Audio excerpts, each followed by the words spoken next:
Meeting in progress. Oke. Bismillahirrahmanirrahim. Assalamualaikum warahmatullahi wabarakatuh. Waalaikumsalam warahmatullahi wabarakatuh. Sebelumnya saya ucapkan terima kasih kepada Bapak dan Ibu sekalian yang telah menyempatkan waktu menghadiri room meeting kami. Pada kesempatan kali ini kami akan menyajikan paparan guru sebagai peneliti dari Ibu Yuyun Juara MPD. Beliau adalah seorang pengawas SMP dari Kota Bandung, seorang pengawas berdedikasi. Mudah-mudahan apa yang telah akan beliau paparkan dapat berguna bagi kita semua. Mangga, Yuyun dipersilahkan. Ya, terima kasih Ibu Moderator atas waktu dan kesempatan yang diberikan. Terima kasih juga berkenan mengelola room ini sehingga saya dapat menjalankan tugas saya sebagai presenter untuk materi sebagai peneliti. Silakan Ibu, bisa langsung di-share kalau Ya. Ya.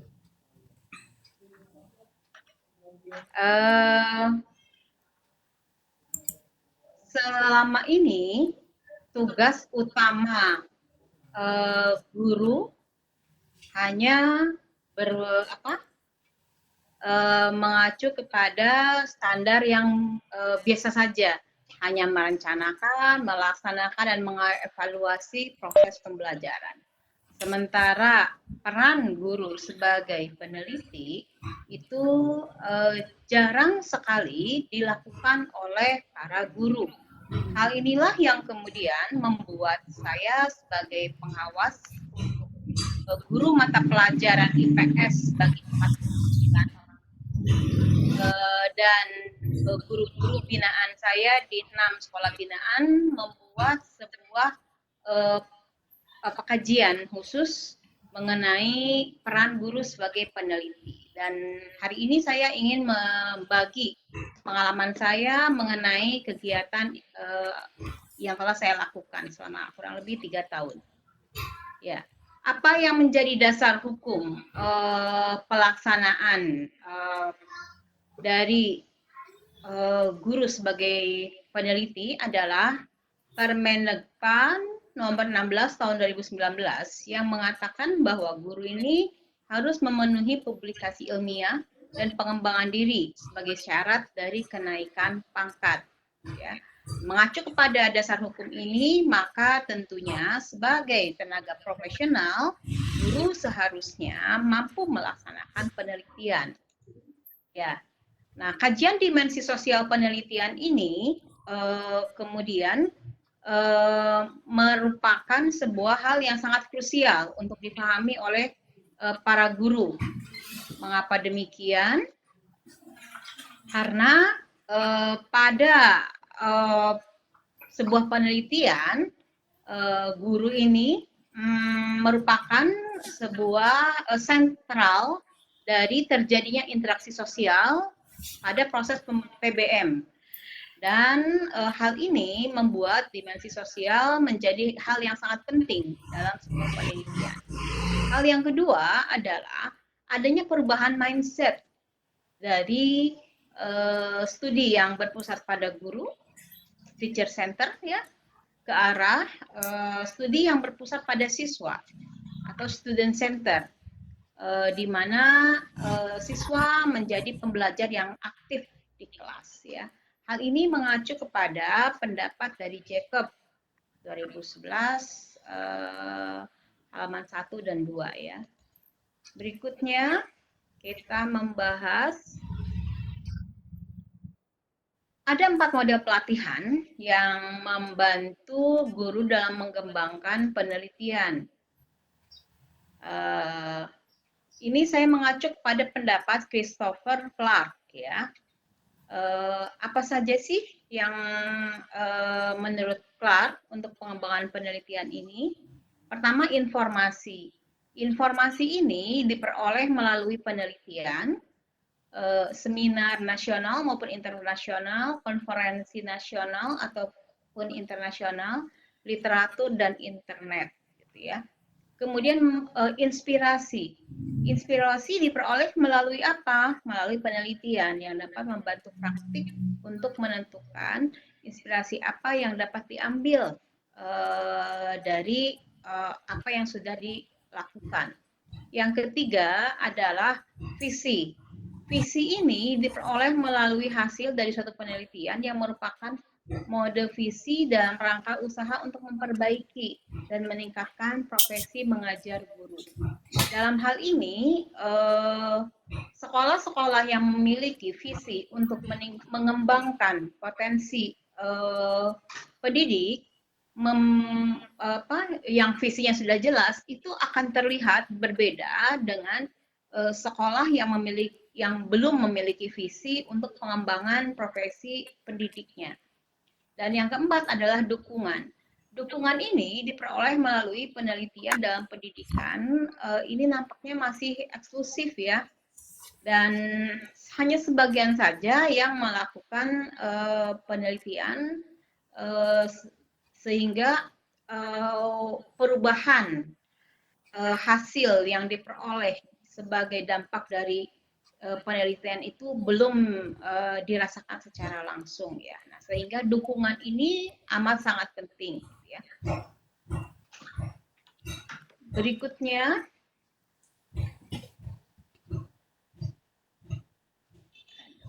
nah, ini salah satu contoh yang saya jelaskan tentang bagaimana visi sekolah kemudian berpengaruh terhadap tingkat penelitian yang dilakukan oleh warga sekolah, dalam hal ini guru-gurunya. Nah, kalau yang ini bagaimana pelatihan yang dilakukan oleh warga sekolah bisa kemudian menjadi alat untuk menarik guru melakukan penelitian. Nah, ini kegiatan saya di sekolah ketika menjadi membantu guru yang sedang melakukan PTK, di mana saya sebagai observernya, gitu ya. Bagaimana melihat proses pembelajaran yang mempergunakan flip classroom dan seperti apa dampaknya di kelas, ya. Seperti itu. Nah, tadi saya katakan bahwa dukungan itu besar pengaruhnya terhadap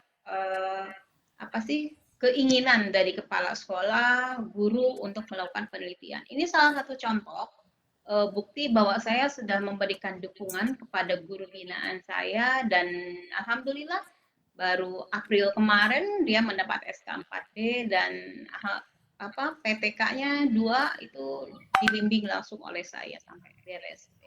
Dan ini bentuk dukungan yang saya berikan kepada ini Ibu Mem Ailing, direktur dari Temasek, dan ini Mem Silva, kepala sekolah Temasek International School, yang menjadi narasumber dalam sebuah event di Dinas Pendidikan, dalam hal ini dihadiri oleh Pak Kadisnya langsung ya. Nah, dukungan yang langsung diberikan oleh pengawas kepada warga sekolah itu sangat berperan untuk meningkatkan rasa percaya diri dan keberanian dia untuk mengeksplor lebih jauh peningkatan kualitas sekolahnya itu sendiri. Ya. Nah, sekarang kita akan berbicara tentang apa saja yang dapat diteliti oleh guru. Nah, biasanya saya menyarankan kepada para guru itu adalah telitilah hal-hal yang memang sudah biasa kita lakukan, ya. Hal-hal yang sudah kita lakukan sehari-hari, misalnya di evaluasi pembelajaran, di tindak lanjut hasil evaluasinya, dan masalah-masalah yang dihadapi guru. Untuk hasil evaluasi pembelajaran, kita akan melihat bagaimana proses pembelajaran ini meliputi motivasi belajar peserta didiknya, iklim belajarnya, penguasaan guru terhadap konten materi ajar, terhadap metode, media, dan model pembelajaran. Ini hal yang biasa sehari-hari ditemukan oleh para guru. Yang kedua adalah bagaimana nilai hasil belajar, baik ulangan harian, PTS, penilaian akhir semester, dan akhir tahun, baik individu maupun kelas, ini bisa dijadikan sebagai sumber penelitian atau bahan penelitian oleh para guru. Ya. Kemudian yang kedua, tentang tindak lanjut hasil evaluasi. Nah, biasanya guru-guru itu melakukan evaluasi, tidak pernah melakukan tindak lanjut dari apa yang sudah dia lakukan, evaluasi yang dia lakukan. Nah, padahal tindak lanjut hasil evaluasi ini merupakan hal yang sangat krusial untuk siapa? Baik untuk guru maupun untuk peserta didik. Untuk guru berarti meningkatkan kualitas pengajaran, pembelajarannya dalam hal ini Dan yang kedua untuk siswa itu digunakan sebagai evaluasi diri siswa sejauh mana tingkat penguasaan terhadap materinya seperti itu. Kemudian nanti kalau ada yang nilainya sangat bagus, itu dijadikan bahan referensi untuk mengikuti event yang lebih bagus lagi, lomba-lomba yang lebih bagus tentu saja yang berkenaan dengan penguasaan si peserta didik itu sendiri. Gitu ya. Nah, yang ketiga adalah masalah-masalah yang dihadapi guru di kelas maupun di lingkungan sekolah. Apa saja misalnya yang dihadapi guru? Masalah misalnya tentang bagaimana relasi hubungan antara guru dengan kepala sekolah, guru dengan guru, guru dengan siswa, yang mengganggu kelancaran proses pembelajaran, itu bisa dijadikan bahan penelitian. Tentang lingkungan sekolah apa misalnya? Lingkungan sekolah yang kurang kondusif, yang kotor misalnya, yang penataan lingkungannya berantakan, itu akan berpengaruh terhadap kenyamanan belajar peserta didik, sehingga bisa dijadikan juga sebagai bahan penelitian oleh guru. Ya. Nah, sekarang masalah yang dihadapi guru dalam penelitian, mengapa kemudian guru-guru itu malas meneliti, ini yang saya temui berdasarkan kajian saya ya selama kurang lebih 3 tahun. Pertama, merasa dirinya bukan sebagai seorang peneliti. Dan saya mah cukup mengajar, datang, menyiapkan RPP, mengajar, menilai hasil pembelajaran, enough gitu ya. Berpikirnya seperti itu, nggak merasa perlu untuk meneliti. Kemudian yang kedua, motivasi untuk mengembangkan karir yang rendah. Merasa sudah puas, dapat gaji segini juga dengan dengan tingkat yang seperti ini sudah cukup, untuk apa saya naik lagi. Jadi sudah merasa aman dengan apa yang dimiliki saat itu. Kemudian yang ketiga ada merasa puas dengan apa yang dimiliki. Nah, ini biasanya di sekolah-sekolah yang swasta, sekolah-sekolah swasta yang menengah ke bawah, itu keinginan untuk meneliti itu sangat rendah. Karena apa? Udah mau ditingkatkan, nggak ditingkatkan pun kondisinya seperti itu, gitu ya. Sehingga ya sudahlah seadanya saja. Ya. Dan yang keempat nih, masalah yang dihadapi guru untuk melaksanakan penelitian, dan ini paling banyak sekali dialami oleh sekolah-sekolah negeri. Beban jam mengajar yang tinggi. Ini yang overload kalau menurut saya, sehingga waktu, tenaga, dan pikiran sulit untuk fokus pada masalah penelitian. Saya menemukan Bapak Ibu guru yang mata pelajaran dia merangkap juga sebagai wakasek kurikulum atau staff gitu ya, staff humas atau apa. Jam mengajarnya itu ada yang sampai 30, bahkan tertinggi itu matematik kalau nggak salah, wakasek kurikulum di sekolah negeri sampai 32 jam. Bayangkan pekerjaannya sedemikian banyaknya, sehingga ini menjadi beban bagi dia untuk baik melaksanakan tugas pengajaran maupun tugas administrasi sebagai wakasek kurikulum. Nah, hal ini tentu saja harus dicarikan solusinya oleh Dinas Pendidikan melalui distribusi guru tentu saja. Itu yang diharapkan, pemetaan guru yang wacananya akan dilaksanakan, tetapi sampai saat ini masih belum dilaksanakan ya.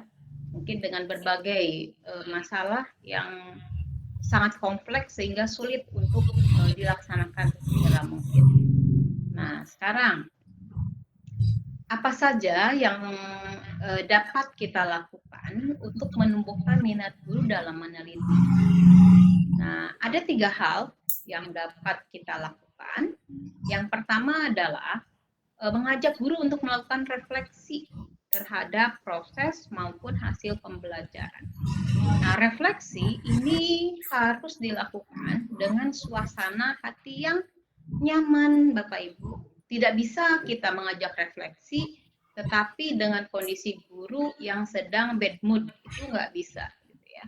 Jadi harus dalam kondisi yang senang, yang nyaman, yang relax, gitu ya. Dengan kondisi waktu yang biasanya di luar jam mengajar, gitu ya. Kedua, membiasakan guru melakukan penelitian sederhana terkait tugas evaluasi pembelajaran. Nah, saya selalu menekankan kepada teman-teman guru binaan itu untuk selalu melihat, mereview dari mulai RPP sampai kemudian soal dan kemudian analisis soalnya itu seperti apa, serta hasil akhirnya seperti apa.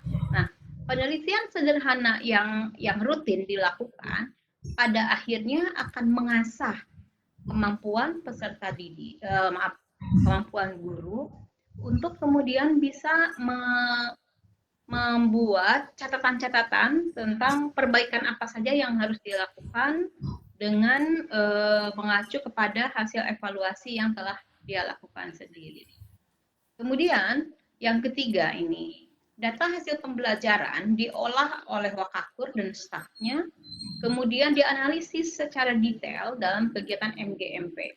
Nah, analisis ini pada akhirnya akan menghasilkan 3 hal. Yang pertama, data siswa yang memiliki potensi untuk ditingkatkan lagi prestasinya. Kemudian kedua, data siswa yang memerlukan layanan khusus. Dan yang ketiga, ini perbaikan proses pembelajaran yang tentunya dapat ditindaklanjuti oleh guru yang bersangkutan. Nah, pada kegiatan MGMP ini, Wakaku dan staf biasanya meminta saya sebagai pengawas untuk menemani mereka melakukan analisis secara detail dan kemudian pada akhirnya memetakan hasil dari analisis itu. Nah, pada saat sosialisasi kepada guru di MGMP, itu biasanya jika analisisnya memang validasi dan realitas datanya bagus, itu dengan sendirinya dapat langsung diterima oleh guru dan guru dapat menindaklanjuti untuk perbaikan yang selanjutnya proses pembelajaran berikutnya. Nah, ini bukti. Saya melakukan refleksi. Refleksi saya itu dilakukan melalui 2 metode. Yang pertama dengan metode Delphi dan yang kedua melalui FGD. Delphi itu dilakukan kepada guru binaan mata pelajaran. Mengapa demikian? Karena ini misalnya di sekolah-sekolah swasta yang kecil ya, Bapak Ibu. Ini guru IPS-nya satu sekolah cuma satu gitu ya, sehingga saya harus mengajari detail apik gitu ya satu persatu seperti ini. Nah, ini juga sama bagaimana saya ini kebetulan sedang menganalisis hasil belajar dan soal. Bagaimana korelasi antara kisi-kisi soal dan distribusi soalnya seperti apa ya, seperti itu. Berikutnya, nah ini FGD. FGD yang saya lakukan ada yang FGD dengan targetnya peningkatan kualitas sumber daya di sekolah itu seperti ini. Ini di Temasek Independent School. Ya, bagaimana saya melakukan menganalisis gitu ya, seperti apa kelebihan kekurangan pembelajaran yang mengacu pada data hasil hasil akhir semester kalau nggak salah PAT tahun 2019. Nah, sementara yang kedua ini analisis FGD yang saya lakukan ini kepala sekolah bina BPMD. Bagaimana kami melakukan FGD untuk perbaikan hasil belajar peserta didik kelas 9 yang menjelang ujian pada saat ini. Ini yang diundang adalah orang tua. Mengapa Ibu Kepala Sekolah merasa perlu mengundang orang tua? Karena melihat data nilai awal tryout peserta didik yang sangat di luar ekspektasi guru dan kepala sekolah, sehingga ketika kita merancang perbaikan proses, saya sarankan bukan hanya pihak sekolah saja yang merancang perencanaan pembelajaran yang intensif, tapi juga harus melibatkan guru. Sehingga kami mengundang para orang tua untuk memberi sebuah rencana bagaimana membuat pembelajaran baik di sekolah maupun di rumah bisa bersinergi gitu ya, sehingga hasil akhir bisa ditingkatkan. Ya, alhamdulillah melalui beberapa kali pertemuan dengan orang tua di akhir tahun itu nilai anak-anak di BPMD ini dibandingkan dengan tahun sebelumnya naik lumayan 2 poin gitu ya. Dari biasa rata-rata hanya 53 kalau tidak salah. Nah, pada saat tahun ini anak-anak kelas 9-nya rata-ratanya sampai 57. Berarti berapa ya? Hampir 4 ya, 4 poin naik. Luar biasa. Ya. Nah, sekarang Bapak Ibu, ternyata setelah saya melakukan pembiasaan meneliti bagi guru, gitu ya, maka saya melihat ada dampak positif dari pembiasaan meneliti ini, baik dirasakan oleh siswa maupun oleh guru. Nah, yang dirasakan oleh siswa adalah kita melihat langsung bagaimana peningkatan hasil belajar siswa ini baik secara akademik maupun akademik signifikan sekali. Di 5 sekolah binaan terlihat grafiknya lumayan naik gitu ya. Kemudian yang kedua, meningkatnya jumlah guru binaan yang menyusun PPK.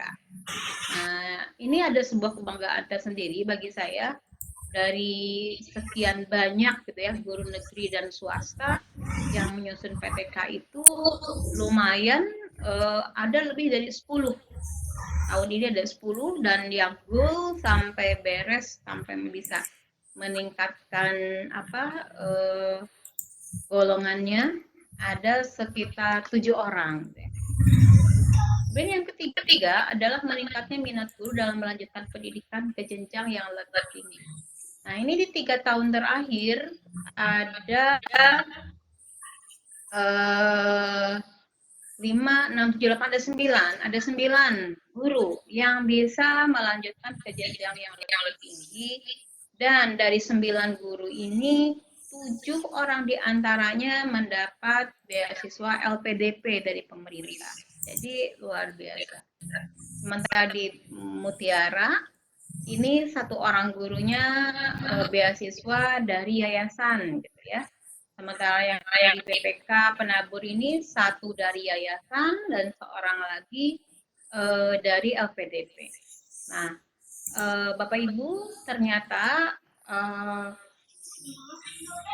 ada peran juga di mana informasi yang pengawas berikan tentang LPDP, tentang beasiswa-beasiswa yang lainnya, yang sebelumnya tidak diketahui oleh para guru, ketika mereka diberi informasi, mereka begitu antusias dan mencoba. Gitu. Dan alhamdulillah ternyata, gitu ya. Ini terbukti terutama yang ini nih, yang di tema seks saya sampai terbengong-bengong sendiri, gitu ya. Bagaimana 2 orang guru bisa di kuliah di S2 beasiswa LPDP, dan yang ini yang mengagumkan yang 3 orang di S3-nya S3. Nah, sayangnya ini setelah mereka menyelesaikan jenjang pendidikan yang lebih tinggi, mereka kemudian pindah unit kerja. Nah, ini mungkin menjadi bahan apa sih PR besar bagi yayasan. Apa sih yang menyebabkan sampai terjadi seperti itu? Beda dengan di BPK 5. Walaupun mereka sudah jenjang S2 atau S3 bahkan gitu ya, tetap mereka masih mau mengajar di sekolah lamanya. Nah, berarti ini jadi bahan kajian juga mungkin bagi kami ya, baik kepala sekolah maupun pengawas, menjadi bahan kajian apa sih yang bisa membuat guru bisa tetap berkomitmen mengajar setelah mereka melanjutkan pendidikan ke jenjang yang lebih tinggi. Ya, terima kasih Bapak Ibu atas perhatiannya. Satu hal yang mungkin ini sebagai penutup dari saya, ada bahan renungan untuk kita semua. Ini dikemukakan oleh Bapak almarhum Kiai Haji Maimun Subair yang mengatakan yang paling hebat bagi seorang guru adalah mendidik dan rekreasi yang paling indah adalah mengajar. Ketika melihat murid-murid yang menjengkelkan dan melelahkan, terkadang hati teruji kesabarannya. Namun, hadirkanlah gambaran bahwa di antara satu dari mereka kelak akan menarik tangan kita menuju surganya. Saja mungkin yang bisa saya sampaikan, Bapak Ibu. Semoga apa yang sudah kita lakukan kepada anak didik bisa menjadi wasilah bagi kita untuk bertemu dengan Allah dalam keadaan ridho. Wassalamualaikum warahmatullahi wabarakatuh. Bu Hesi, terima kasih